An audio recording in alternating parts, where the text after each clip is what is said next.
Hey guys, in this video I'm going to show you how to easily reverse the dryer door on your LG dryer. It does come with an owner's manual, but who likes to read, right? And even if you did, LG just gives you a tiny little paragraph basically telling you unplug the machine and don't drop the door while you're reversing it. They do have a video out, but like once we got the door panel removed, the insides look completely different to what the LG video shows. So my video might be the only one showing how to reverse a door that looks exactly like this. You'll be on your knees for this one, so a foam pad won't hurt. These machines usually come standard with left-hand open doors, so hopefully you got lucky and that's what you need. But in my case, my wife is telling me we need a right-hand open door. The screws you'll be removing are all of Phillips number 2. You'll also need a flathead on hand to pop out a couple of cover plates. And the screws are on pretty tight from the manufacturer. So even they're a Phillips, they also double as a flathead. Do not strip them with your Phillips if they're on too tight. Grab your flathead. Even better if you have a larger one, and break those screws free first before you go at it with the Phillips. We'll start off easy by popping off this cover plate in the top left corner of the open side with a flathead screwdriver. There's 3 plastic pins on the underside. They align with these 3 holes. These 2 holes are going to be where the hinge from the other side comes over and screws into. And now that that's off, let's continue removing the remaining hardware on this side. We'll start with the door catch. It's just 2 Phillips screws. But again, if you get any resistance at all with the Phillips head screwdriver, do not strip the screws. Switch over to a flathead just to break them free. Once the screws are removed, the door catch should pull out like so. It's going to end up moving over here to the other side, and there's a plastic faceplate on that other side that'll swap over and cover this hole. And then just one more door catch to remove at the bottom with 3 Phillips head screws. Once that comes off, you can set it to the side with the other hardware and move on to the other side of the door. Don't be concerned with leaving this push pin behind on this side. I know there's none on the other side, but it has nothing to do with left or right hand side open. That's for the top open on this dryer. It has an EasyLoad system where it can actually hinge from the bottom as well as either side. And the push pins here and here on the door, those are the ones pertaining to the right left side open. If you're working alone, prop the door open with some boxes just so it doesn't drop to the floor once you get the hinges unscrewed. And then it's just 2 Phillips screws per hinge. You'll see some extra screws down here at the bottom hinge, but don't be concerned with them right now. They're connected to a bottom plate that's separate from the hinge.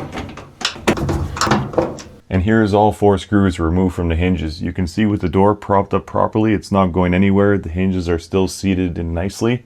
And keep track of your screws. The screws on the top hinges are long like so, and the bottom hinges have much shorter screws. Now to remove the door, you just got to grab hold of it firmly, and it's going to be a matter of pulling the door away at the bottom because there's no resistance there on the bottom hinge, but the top hinge has a hook mechanism on the inside. So what you're going to do is pull out from the bottom and then slightly lift up on the top hinge. You'll hear a click and the door will come free.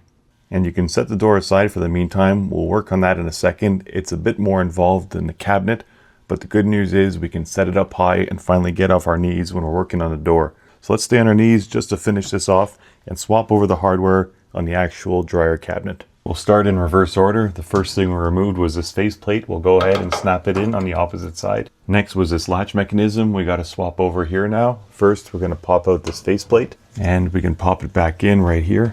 Screw in the 2 Phillips screws. That'll keep the latch mechanism in place. And last, that bottom hinge bracket needs to come over to this side. Before we can do that, we need to remove this one. To do that, it's just those 2 screws that are on this bottom bracket. And you'll see to get the bottom bracket in on the other side, there's a top screw that was inserted up here. There's already a screw in its place, so we need to remove that screw.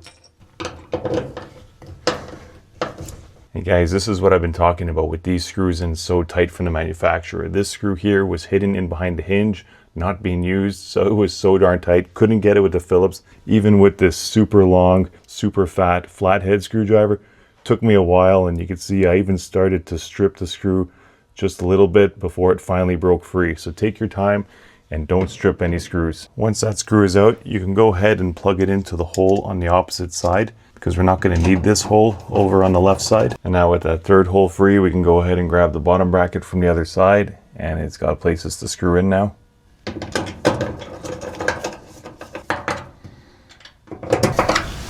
And to finish it off, we can get this base plate screwed in from the bottom hinge. Just 2 Phillips screws on this one as well. And that's it for the dryer carcass. Everything that was on the left side is now on the right, and vice versa. Now that we're finally off our knees, we can get this somewhere comfortable, like a dining room table, and start working on swapping over the door hardware. Now, unfortunately, it's not going to be as simple as just unscrewing the hinges and swapping them to the other side. We're actually going to have to go and remove this back panel to get at the inside of the door, because there's a couple of mechanisms within the door we need to swap to the other side, as well as this hinge piece, as well as the one up here, underlap the panel. The panel has to come off first before we're able to get the hinges out to swap them to the other side. There's a total of 12 screws throughout the panel that need to be removed to have the panel come off. They're easy to spot. The one down here and down here are a slightly different style and length. Make sure you keep track of all your screws inside of a cup. The only screws that are not being removed is the one down here within this corner piece and the two over here within this corner piece. Once all 12 screws are removed, you can get underneath the top corner here with a flathead screwdriver and pop the panel off and set it aside. Just a friendly note, once the panel is off and set aside, do yourself a favor and don't touch the inside of the glass here or let any lint fall on it. Save yourself having to clean it before you sandwich it closed again with the outside panel. First thing we're going to do on the panel is remove the door strike that's right over here. There's two Phillips screws, one on the top and one on the side. Once that's off, we can pop off the plug on the opposite side and get it fitted on to the opposite end. And getting the door strike back on is just a reverse order, installing the two Phillips screws. And that's it for the door panel. We can set that aside for now. So now looking at the inside of the door, again, making sure not to get any fingerprints on this, or you're gonna have to clean one more extra step on this job. We got access to the lower hinge assembly, the upper hinge assembly. They're gonna get swapped over to the opposite side. Down here is a lower hinge bracket that's gonna go in place over here. And up top, that's just a filler piece that's gonna get swapped over into where the upper hinge was. Other than the hinges, we got this here, that's a slide lock rod, and that's going over to the other side along with this interlock button right here. Easiest piece to start with is this lock rod button. There's a spring attached underneath. Just pull it out and insert it on the opposite side like so. Next, we can remove the side lock rod, get it out here. The spring should remain attached, and then you just slide it out of the lower hinge bracket, flip it over like so, because it's going to go up on the other side. But until we get that lower hinge bracket in from over here, we'll just place this piece off to the side. Now we can work on reversing the upper hinge assembly.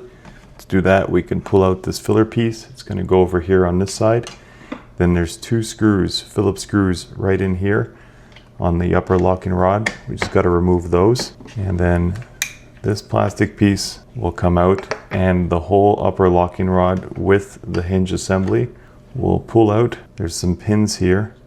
They can stay where they are. They might come out because they're just floating.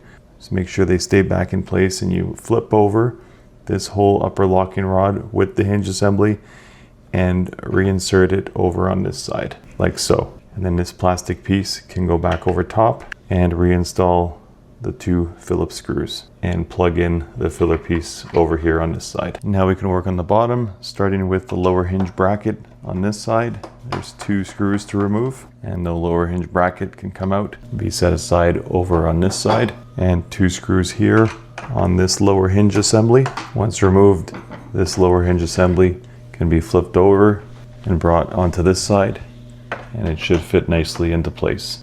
And then the lower hinge bracket here should fall nicely into place as well. But before doing so, you just need to unclip this plastic insert from the back.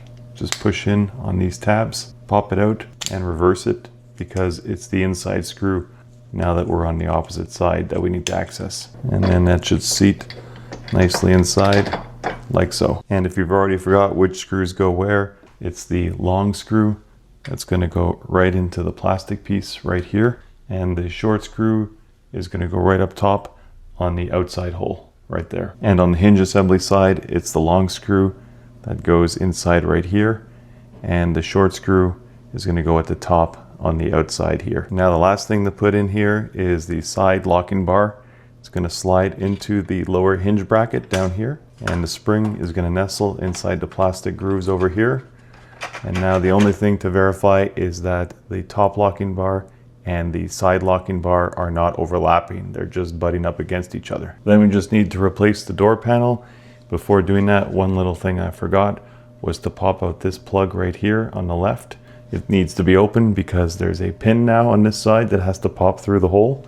and then the panel should fit nicely over top. And then once it's dropped in, just make sure all 3 of these push pins are seated nicely and operating, and then that plug can go over here and plug up the new hole. And then installing the 12 screws all around, ensuring that those 2 long ones go back here and here. And now to get the door back on, we don't need to worry about propping it up. We can take advantage of that little hook that's on the back side of the top hinge. And if we place the hinge over top into that groove and let it fall down, it's now hanging on that top hinge. And we can go ahead and get those screws installed on both the bottom hinge and the top hinge without having to worry about a second pair of hands or having a door propped up. And lastly, to screw the hinges back in, just remember it was long screws on top and short screws on the bottom. And there you have it, guys. What was once a left side open is now a right side open. Well, I hope this video helped you get your door reversed. Like we saw earlier, the instruction manual from LG does not help at all. And if it did help, let me know in the comments. I love reading them. I always make sure to reply. And hearing from you guys that my video might have helped you out really means a lot.